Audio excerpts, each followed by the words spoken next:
Welcome back, traders and investors. We have Tim Melvin on here, the Deep Value Letter, discussing long term investing and investment and finding values in stocks. And Tim, we need you. We need you to find value in this market because we're just going sky high here. How you doing there? Are you still in sunny Florida? I am still in sunny Florida. Beautiful day down here. Probably going to hit 80 today, so loving Wow. life. 80 degrees. That's like a pipe dream, Joel. Yeah, I don't even want to think about it. But Tim, market had a real nice run after the unemployment number gave a little bit of it back here. We're starting to see a little bit of shift in stocks. Warren stock took off. Maybe some of the value stocks are going to be the next leg up in the bull market. But you know, still momentum stocks like in these fuel cell stocks and stuff. What have you been looking at as of late? Well, one of my techniques for finding things that are very safe and very cheap, and have the potential to go higher, particularly in a market like this, where value's getting a little thin on the ground. It's hard to find cheap stocks in here. But if you follow what the private equity funds are doing, they tend to be one of the first or second investors into a beaten up sector.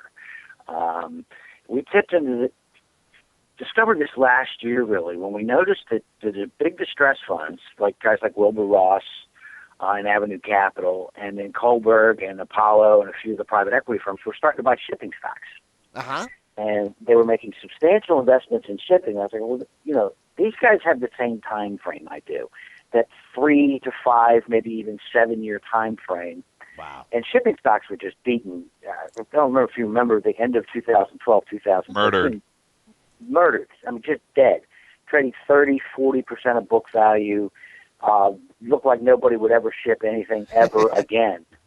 And as we followed that money in there, we found bargain stocks, companies, with strong balance sheets that could definitely survive through the weak times. These things have doubled and even tripled over the last year.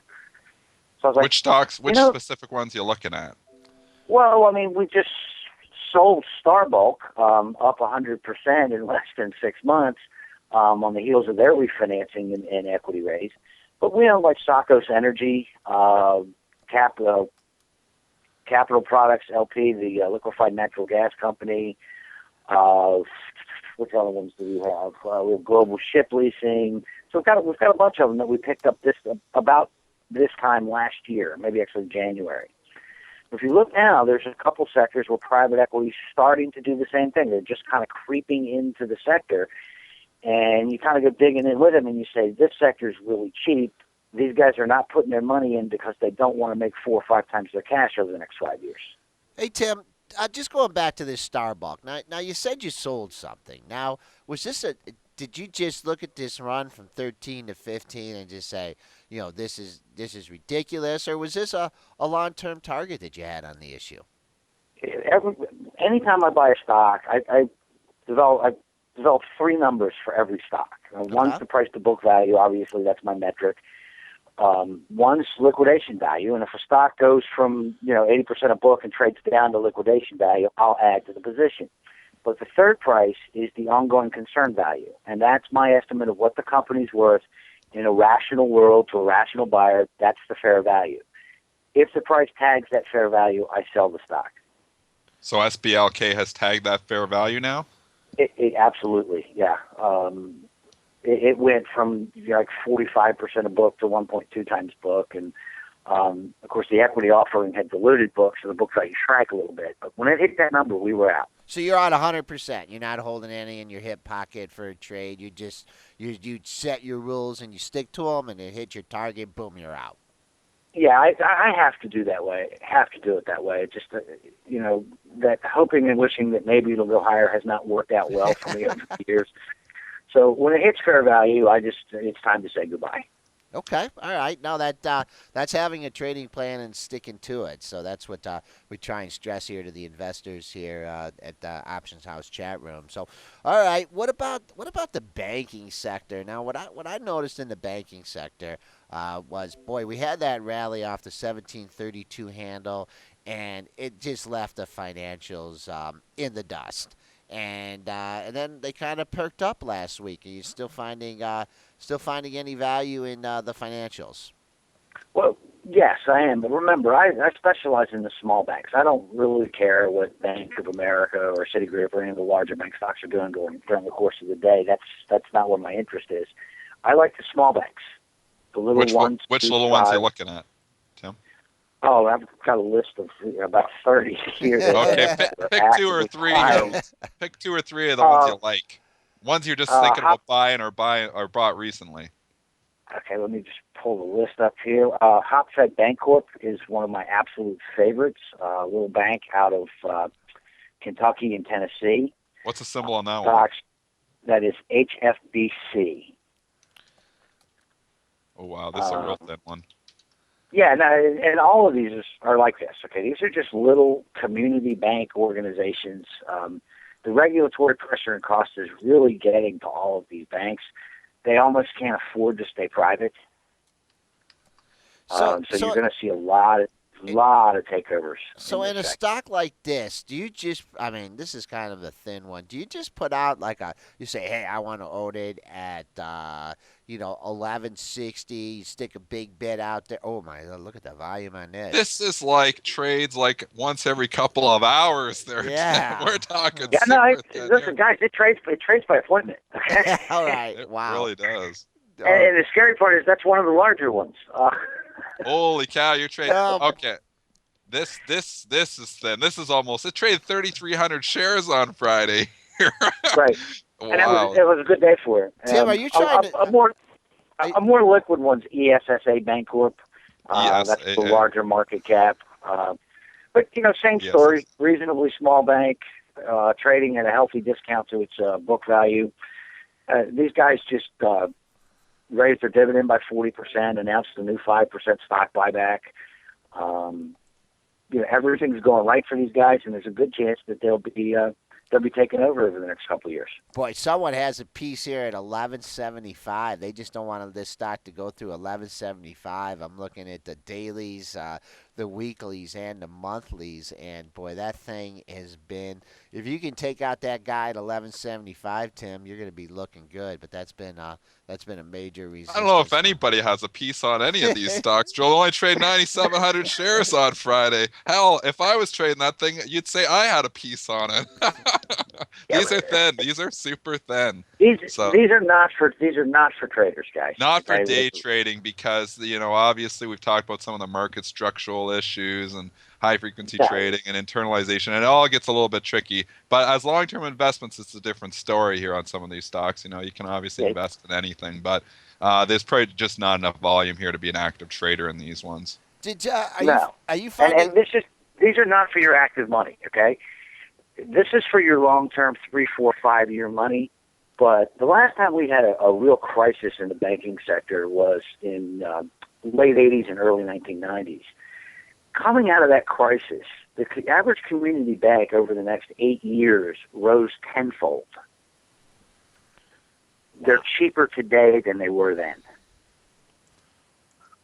Yeah, I'm just trying to look out to the monthlies, looking long-term on this thing. This is one, it's interesting on some of these stocks because I'm looking at this in 2008, 2009. This stock did not sell off. It didn't sell off with the financial crisis. Nobody understands. Yeah, maybe that's, like 2008, it really didn't sell out that much either. It's very interesting, actually, that these stocks didn't sell off in the financial crisis. I thought every bank got hit in the financial crisis. A lot of them did, and if you look at the fundamental ratios on these things, they're trading at 75 and 80% of tangible book value. But they're not going to have the wild swings that larger cap stocks are because the large funds can't buy this. I mean, Fidelity can't come in and buy a slug of this stock. How would they even get it? Yeah, how would they even get the stock with that? If they put 1% of their funds into a stock this size, they own 20 of them outright. Right. What about is Huntington Bank shares? Is that a little bit too big of a stock for you? HBAN that has some local interest. I like that bank. They're going to be a serial acquirer as we go forward. They're going to be a buyer of banks. So you don't want to. Okay. No, I owned a lot of that in 2009. when the bigger regionals like them and Key Corp and Fifth Third all just got ridiculously cheap. That's a good bank, and I think in a bad market, I'd look at buying more of that one. It's a very well-run bank, and there was an insider buy in it this week. Okay. I like this little thin bank talk because we never talk about these little thin ones. Give us a couple more symbols. So you got the HFBC, the ESSA. You got any other couple, obviously? And remember, these aren't trading vehicle guys, but if for our investors out there that like these little thin ones. What are you talking about, Dennis? You've traded, when we were Bright there, we've traded plenty. I used to trade some thin stuff too back in the day. It used to be scary, but I used to trade that like White Mountain, remember, like WTM and WPO when it was out there, the White Mountain one. It would be like 300 or 500, or the WPO was like $1,000 stock. I'd be sitting there trying to make a market on the thing. I'd be on the bid and on the offer 10 points wide, trying to make 10 points on, by market making on them. But so I got a little bit of backup experience with some of these things too. That's why I am interested. I'm interested. Okay, go ahead. Give us a couple others. All right, a couple more. The one caveat, guys, if you're going to buy these, please check the bid and offer and be careful with your order. Market orders, dangerous. Even limit orders, everything's dangerous on this. You put a market order in on these things, you just became somebody's lunch money, okay? Anyway, Citizens Community Bank Corp, CZWI, again, trades, around 3,000 shares a day. Just a nice little bank, Wisconsin, Minnesota, Michigan. Got what's the symbol on that branches. One again, Tim? Tim, what was the symbol? CZ, zebra, WI. Yep. CZWI. Yeah. And then one that we just added to the portfolio is Chevoit Financial, symbol CHEV. And again, it's an Ohio-based bank. They've got 12 branches. Bank's been around since 1911. Stocks trading at 77% of book value. Do these stocks pay any kind of dividend? That one does, yeah. It's got a 3.5% dividend. Okay. And that's part of the story here, guys. A lot of these banks cut or reduced their dividend during the financial crisis. Now they're reinstating and raising them. This is going to be, in my opinion, the leading dividend growth sector over the next decade. These are real interesting. Like this market cap on this CHEV is $71 million. Like this is ultra small cap right here, micro cap you're talking. So yeah, it's interesting. These are different types of plays. Very interesting. And there's going to be a takeover wave in this sector that's going to be just absolutely breathtaking over the next 5 years. These guys don't have a choice. They have to combine. And add that to the fact, like Huntington, the reason they're buying banks, there's no organic growth in the banking system. In order to grow earnings, they have to buy other banks. Do you play any of the Canadian banks at all, some of these smaller ones? Because I got one little small bank in Canada. I'm not sure if you know anything about the Canadian ones, Tim. Laurentian Bank, which is LB in Canada. You won't be able to get a symbol on it, but just curious if you look just in the U.S. or if you do look to other countries on some of these investments. For the bank portfolio, the major bank portfolio that we run in the newsletter, we look just at U.S. But in the international value portfolio, if it popped up on the screen, then we'd be a buyer. We're not that selective about industry groups in that portfolio. Okay. Because this is the similar type of play. It's a branch mainly in Quebec, and I think they have 40 or 50 branches, just a small one. And I was looking at the same way.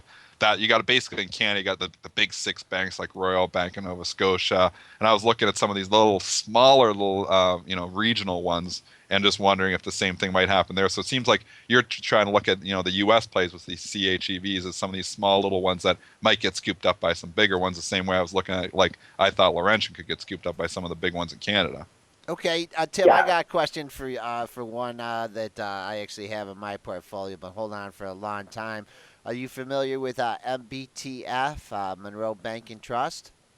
No, let's take a look at it. MTBF, Monroe Bank and Trust. Yeah, what's puzzling me here is they got a huge secondary going on at like 420, and kind of hoping that price to act as a magnet to kind of get back down there, but it's just not going there. I've been trading between $4.80 and $5 for the longest time, so that bank's been around since I believe like 1828. Whoa. And it's MTBF? MBTF. MBGF. Yeah, Mother, Brother, Tom Frank. Okay, for some reason my machine MBTF, not GF. T. Yeah. Any idea why they're doing a secondary? Just raise some capital, I guess. So that's probably going to be why your stock's not going anywhere. They're got a challenged capital situation. Okay. Generally speaking, with these little ones, if they do an offering, see, this is just not coming up anywhere. What's the name of the bank? Monroe? MBTF Financial Corp. I've got it here. Yeah. I just wrote in the chat. Michael, Bob, Tom, Frank. We got it up on the screen there too. Well, It's if been it's not, trading yeah. $4.55. Looks like you were saying, Joel. Somebody's got a piece. They must be selling a couple thousand shares up there. This thing's a thin one too.